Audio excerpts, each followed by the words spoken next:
ভাগে আসার তৌফিক দান করেছেন। দিনের কিছু কথা বলার এবং শোনার সৌভাগ্য নসিব করেছেন। এজন্য মালিকের দরবারে অন্তরের অন্তঃস্থল থেকে মুহাব্বতের সাথে কালিমাতুশ শুকর আদায় করে পড়ি আলহামদুলিল্লাহ। মুহতারাম হাজিরিন, ঈমানের রোকন সম্পর্কে আলোচনা চলছে।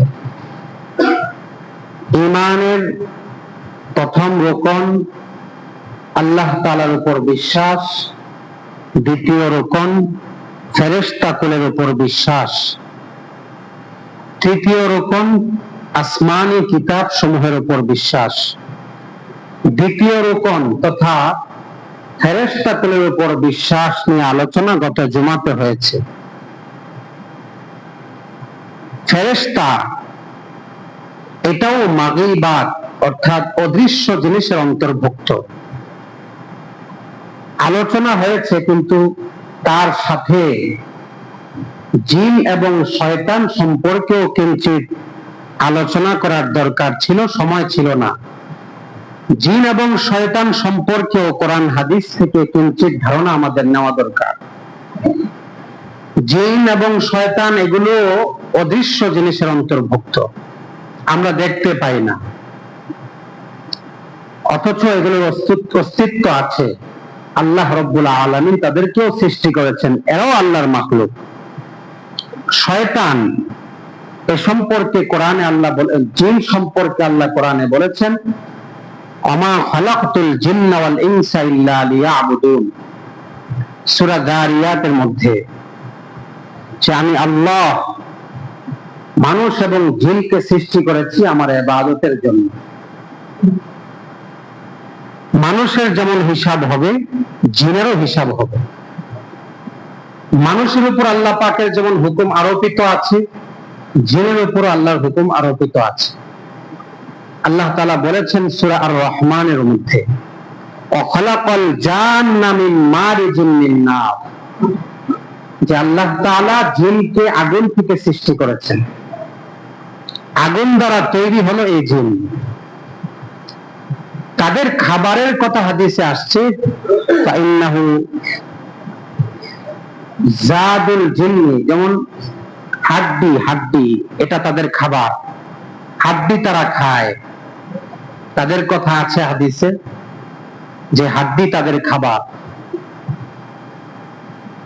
তাদের মধ্যে নেককারও আছে, বদকারও আছে, যেমন নাকি মানুষের মধ্যেও নেককার আছে, বদকার আছে। সূরা জিন নামে একটা সূরা আছে 29 পারায়। রাসূলুল্লাহ সাল্লাল্লাহু আলাইহি ওয়াসাল্লাম একবার তাদের কাছে গিয়েছেন দ্বীনের দাওয়াত নিয়ে। তারা ইসলাম গ্রহণ করে। যারা ইসলাম গ্রহণ করে তারা আবার তাদের জাতির কাছে গিয়ে বলে যে আল্লাহর রাসূলের সন্ধান পেয়েছি, আসমানি কিতাবের সন্ধান পেয়েছি। কোরআনে আছে সূরা জিনের শুরুতেই, ইন্না সামি'না কুরআনান আজাবা, আমরা আশ্চর্য কোরআন শ্রবণ করেছি, ইয়াহদি ইলা রুশদি, যে কোরআন হেদায়েতের পথ দেখায়, ফাআমান্না বিহি, আমরা সেই কোরআনের প্রতি ঈমান গ্রহণ করলাম। কাদের এই ঘটনার পরিপ্রেক্ষিতে সূরা নাজিল হয়েছে? তারা তাদের কওমের কাছে গিয়ে দাওয়াত দেয়। যাদের কপালে হেদায়েত ছিল তারা ইসলাম গ্রহণ করে, যাদের কপালে হেদায়েত ছিল না তারা ইসলাম গ্রহণ করেনি। ওই সূরার মধ্যে আছে ওয়া আন্না মিন্নাস সালিহুনা ওয়া মিন্না দুনা যালিক, জিনদেরই বক্তব্য, মানুষের মধ্যে যেমন নেককার বদকার আছে, আমাদের জিনদের মধ্যেও নেককার বদকার আছে। মানুষের মধ্যে যেমন মুমিন মুশরিক আছে, আমাদের মধ্যেও মুমিন মুশরিক আছে। এই জিনদের হিসাব হবে কিয়ামতের দিন। আমরা তাদেরকে দেখতে পাই না। এই জিন বিভিন্ন আকার আকৃতি ধারণ করতে পারে, বিভিন্ন আকার আকৃতি ধারণ করতে পারে। তাদের শক্তি মানুষের তুলনায় অনেক বেশি। এটা আল্লাহর মাখলুক। আর শয়তান, আমরা অনেকেই মনে করি যে শয়তান সে ফেরেশতাই ছিল, বিষয়টা তা না। কোরআনে আছে কানা মিনাল জিন্নি, শয়তান যে ইবলিস সে মূলত জিন ছিল। তার সত্তাগত তার সৃষ্টি হলো জিন। কানা মিনাল জিন্নি ফাফাসাকা আন আমরি রাব্বি, পরবর্তীতে সে আল্লাহর নাফরমানি করে ইবলিস হয়েছে। সে ফেরেশতা ছিল না, ছিল জিন। ইবাদত করেছে অনেক জিন থাকা অবস্থায়। ফাফাসাকা আন আমরি রাব্বি, আল্লাহ পাকের নাফরমানি করার ফলে ইবলিস হয়েছে, শয়তান হয়েছে। তারও বংশ আছে।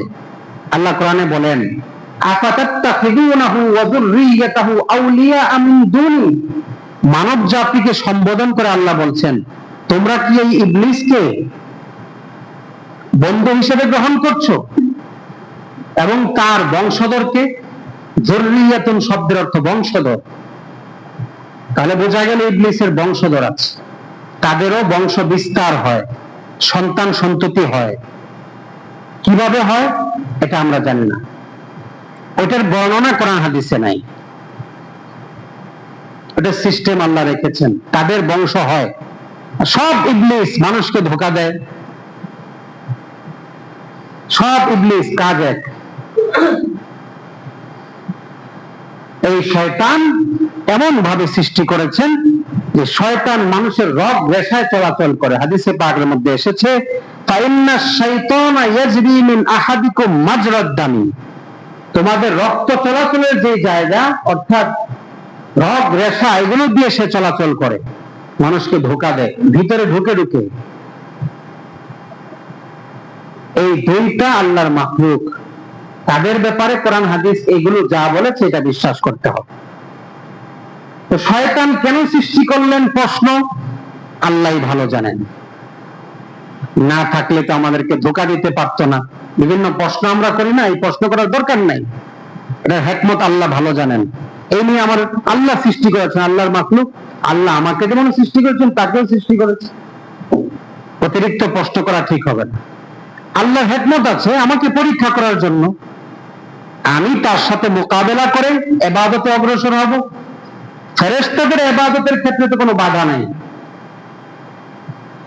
সে সব সময় ইবাদত করতেছে, তার কাজ এটা।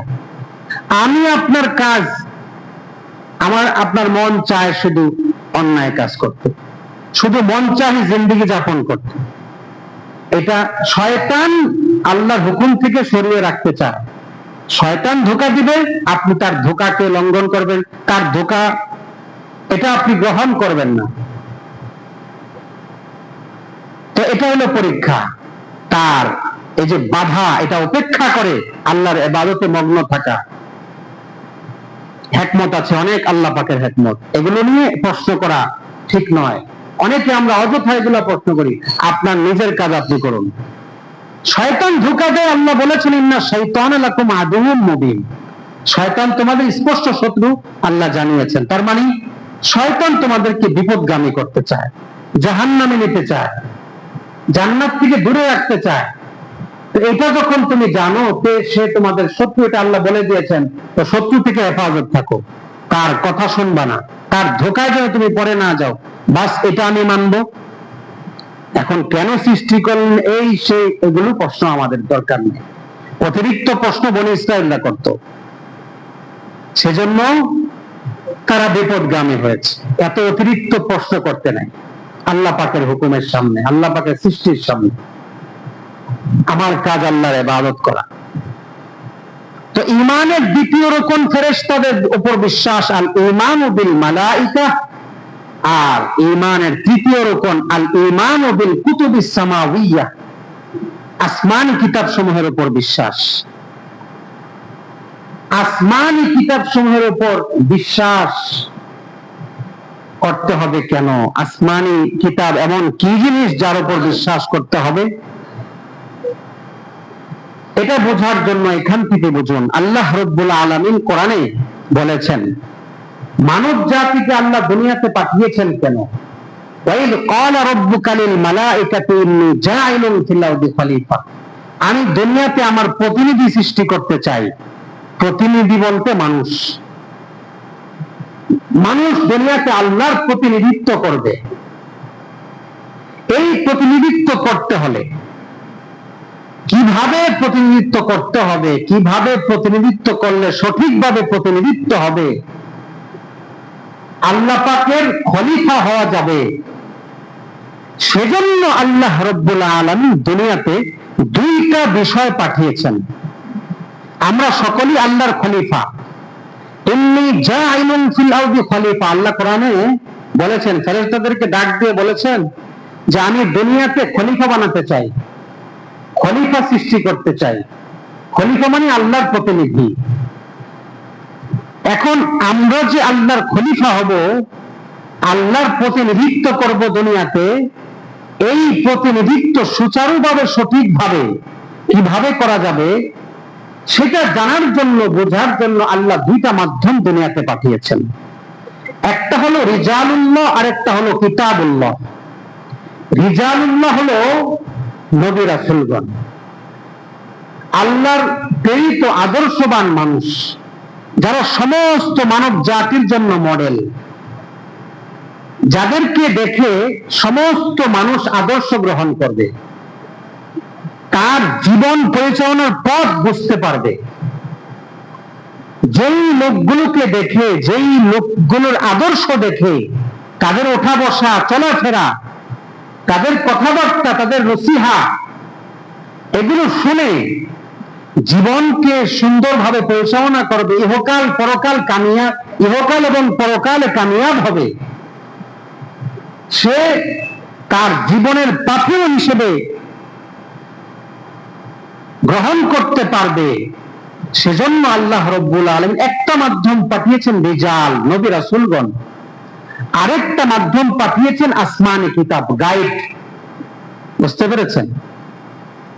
এই দুইটা জিনিসের মাধ্যমে একটা মানুষ দুনিয়াতে আল্লাহর সঠিক প্রতিনিধিত্ব করবে।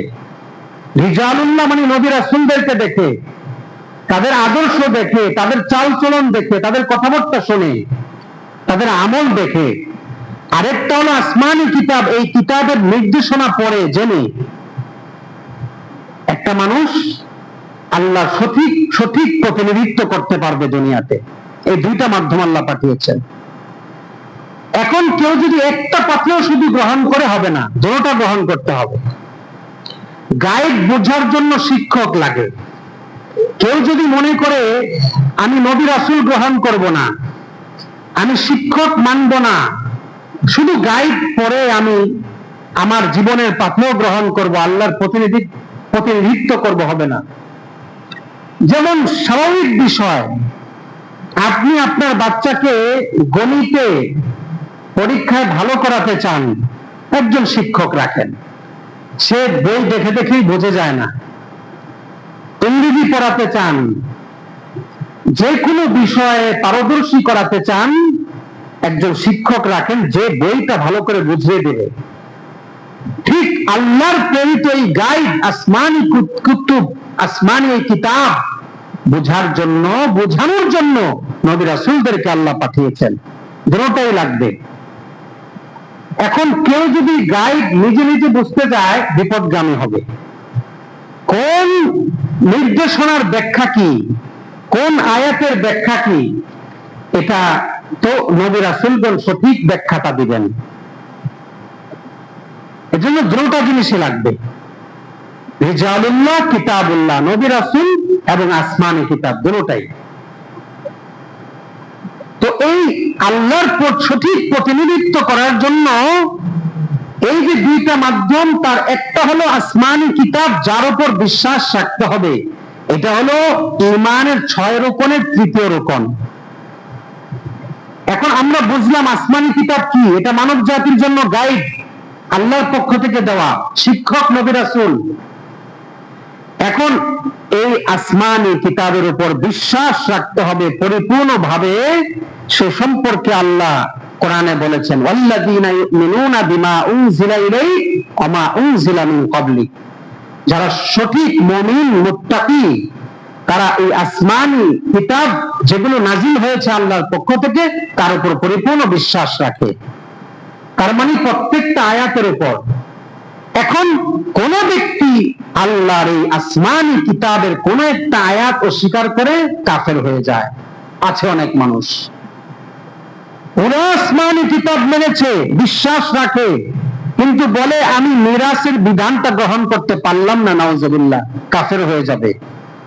ওরা আসমানি কিতাব বিশ্বাস করে, নামাজ রোজা হজ যাকাত, একটা আয়াত বলে মহিলাদের পর্দার বিধান এটা আমি মানতে পারলাম না, কাফের হয়ে যাবে। অনেক মানুষ অজান্তে কোরআনের দু একটা বিধানকে অস্বীকার করে কাফের হয়ে যায়। ওয়াল্লাযীনা ইউমিনুনা বিমা উনজিলা ইলাইকা ওয়া মা উনজিলা মিন ক্বাবলিকার অর্থ কি?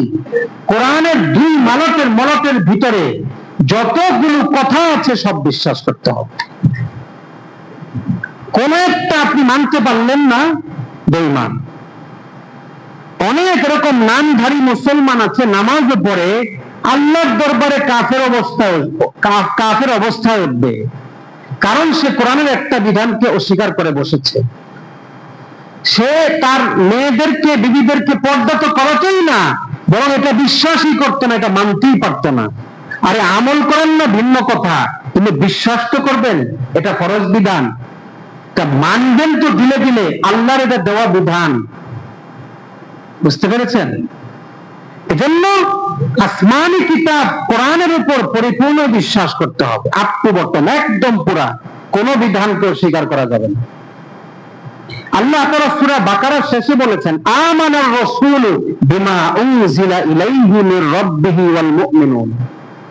আসমানি কিতাবের উপর বিশ্বাস রাখবে মুমিনরা এবং রাসূল। আসমানি কিতাবের কিয়দাংশ নয়, কিছু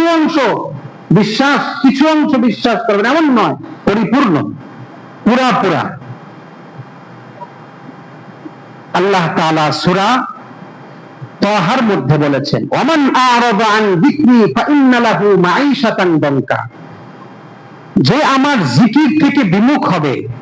এখানে জিকরি এর ব্যাখ্যা কি? তাফসীরের কিতাবগুলো খুলুন। জিকরি এর ব্যাখ্যা হলো আমার দেওয়া আসমানি জীবন বিধান, অর্থাৎ আসমানি কিতাব, নির্দেশনা, আসমানি হেদায়েত, এর থেকে যারা বিমুখ হবে, ফাইন্না লাহু মাঈশাতান দানকা, তাদের জীবন হবে বড় সংকীর্ণ। ওয়ানাহশুরুহু ইয়াওমাল কিয়ামাতি আ'মা, আমি তাকে কিয়ামতের দিন অন্ধ অবস্থায় উঠাবো। প্রশ্ন, আল্লাহ অন্ধ অবস্থায় কেন উঠাবেন? কারণ দুনিয়াতে তাদের চক্ষু ছিল, থাকা সত্ত্বেও আল্লাহর কিতাব দেখে নাই। দুনিয়াতে তাদের আকল ছিল, থাকার পরেও কোরআন আসমানি কিতাব বোঝে নাই। এজন্য আল্লাহ তাআলা কিয়ামতের দিন চোখ থাকা সত্ত্বেও যেহেতু কিতাব দেখে নাই, বোঝে নাই, কিয়ামতের দিন তাকে অন্ধ অবস্থায় উঠাবেন। কেন চোখ দিয়ে কিতাব দেখলি না? আমার কিতাব কেন বুঝলি না? তাহলে এখানে মোট কথা, ঈমানের বিষয়ে আসমানি কিতাবের উপর বিশ্বাসের অর্থ কি? অর্থ হলো পুরা কোরআনের প্রতিটা আয়াতকে দিল থেকে বিশ্বাস করতে হবে, এটা আল্লাহর বিধান, এবং মানতে হবে, কবুল করতে হবে। মানা, আমল করা দুইটা ভিন্ন জিনিস। আমল মানে আমি পর্দা আমার মেয়েকে, স্ত্রীকে করালাম, কখনো পর্দার বাইরে যায় না। আমি নামাজের উপর আমল করলাম মানে 5 ওয়াক্ত নামাজ জামাতের সাথে, গুরুত্বের সাথে পড়লাম। কবুল না করার অর্থ কি? কবুল না করার অর্থ হলো এটা যে আল্লাহর বিধান, এটা আমি মানতে পারতেছি না, নাউজুবিল্লাহ। যদি আপনি এটা আল্লাহর বিধান দিল থেকে কবুল করতে না পারেন, তাহলে ঈমান নাই। আমল করেন না, এজন্য আপনি কবিরা গুনাহ আপনার হবে।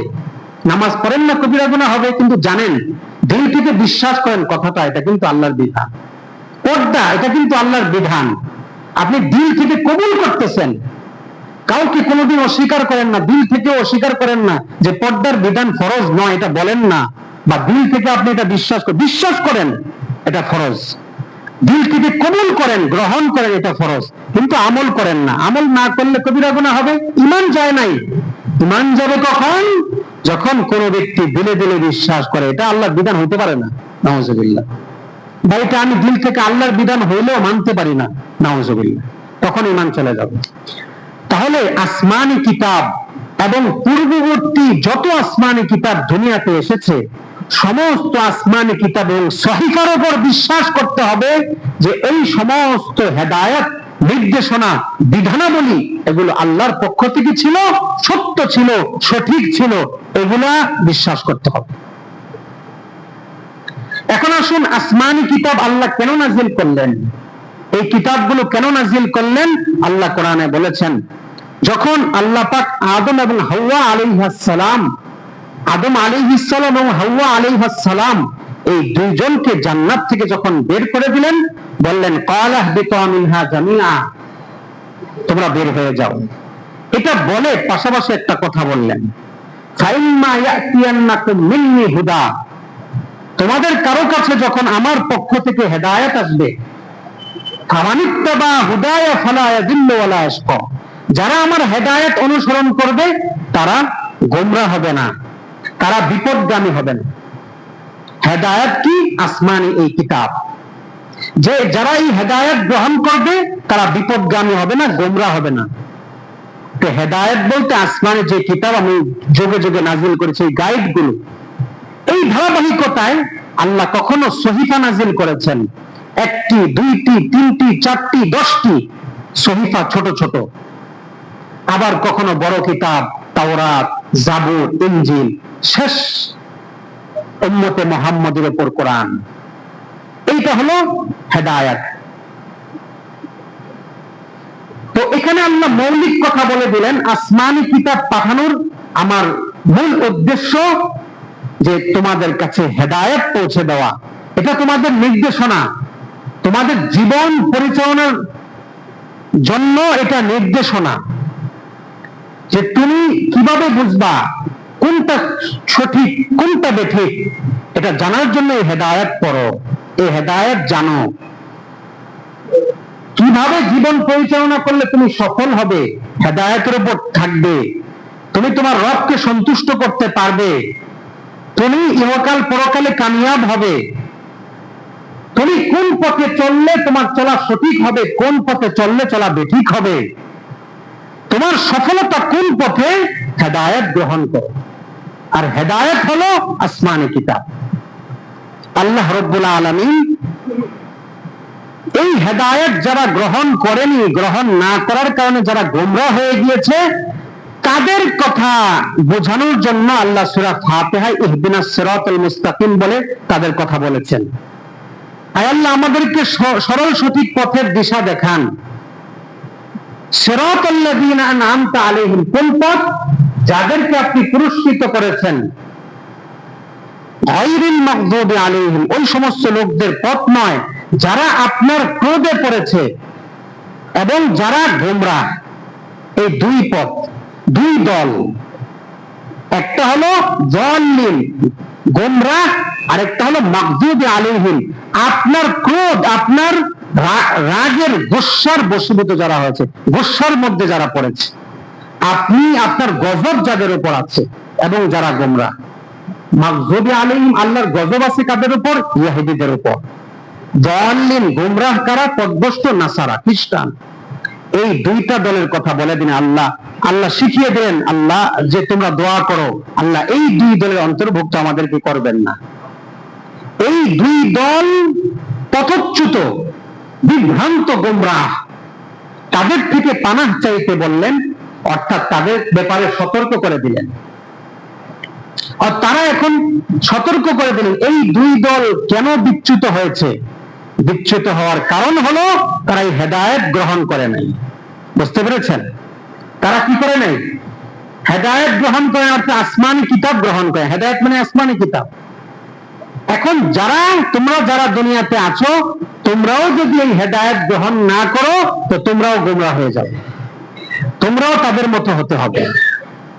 তাহলে আসমানি কিতাব আসছেই যে আমার জীবন পরিচালনার জন্য, আমার ব্যক্তি জীবন, পারিবারিক জীবন, সামাজিক জীবন, রাষ্ট্রীয় জীবন, আমার লেনদেন, আমার চলাফেরা, আমার আচার ব্যবহার, আমার ব্যবসা বাণিজ্য, আমার চাকরি বাকরি, আমার সব কিছুর সম্পূর্ণ সমাধান এই কিতাব, এই হেদায়েত।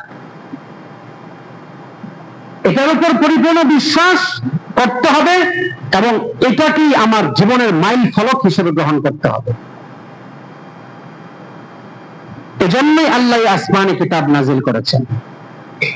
এখন কথা হলো যে কোরআন ছাড়া পূর্ববর্তী আসমানি কিতাব সেগুলো কি আপন অবস্থায় বহাল আছে কিনা? কোরআন ছাড়া পূর্ববর্তী যত আসমানি কিতাব আছে সব বিকৃত হয়ে গিয়েছে। ওই আসমানি কিতাব এখন মানা যাবে না, ওই আসমানি কিতাব এখন পড়াও যাবে না। বলবেন কেন? কারণ ওই কিতাবগুলো তারা আপন অবস্থায় রাখে নাই। সেখানে আল্লাহর বিধান যা আছে এর সাথে কিছু নিজেদের পক্ষ থেকে মিশ্রিত করে দিয়েছে। যখন আল্লাহর বিধানের সাথে কোনো কিছু নিজের পক্ষ থেকে মিশ্রিত তারা করে দিয়েছে, তো সেটা সন্দেহপূর্ণ হয়ে গিয়েছে। এখন সন্দেহপূর্ণ জিনিস গ্রহণ করা যাবে না। ইহুদিরা যেই আয়াতকে তাদের ভালো লাগে নাই, জিনার শাস্তি কি হবে, মুছে দিয়ে নিজেদের মতো বসিয়েছে। তো তারা ইহুদি খ্রিস্টানরা তাওরাত জাবর ইনজিল যাই বলেন এগুলোকে নিজেদের মতো তারা বিকৃত করে দিয়েছে, নিজেদের পক্ষ থেকে মিশ্রিত করেছে অনেক কিছু। যখন মিশ্রিত করে দিয়েছে তো সেটা আর আপন অবস্থায় নাই, সেটা সন্দেহপূর্ণ হয়ে গিয়েছে। আর সন্দেহপূর্ণ কিতাব আর এখন পড়া যাবে না, মানা যাবে না। আল্লাহ কোরআনে নিজে বলছেন ইউহাররিফুনাল কালিমা আন মাওয়াজিহি, যে তারা আমার দেওয়া কিতাবের যে কালিমা ছিল, কথা ছিল, বাণী ছিল, এটা নিজস্ব জায়গা থেকে তারা বিকৃত করে দিয়েছে। এজন্য এটা কি করা যাবে না, এখন আর পড়া যাবে না। তাহলে এখন একমাত্র জীবন বিধান আমাদের হেদায়েত হলো কোরআন।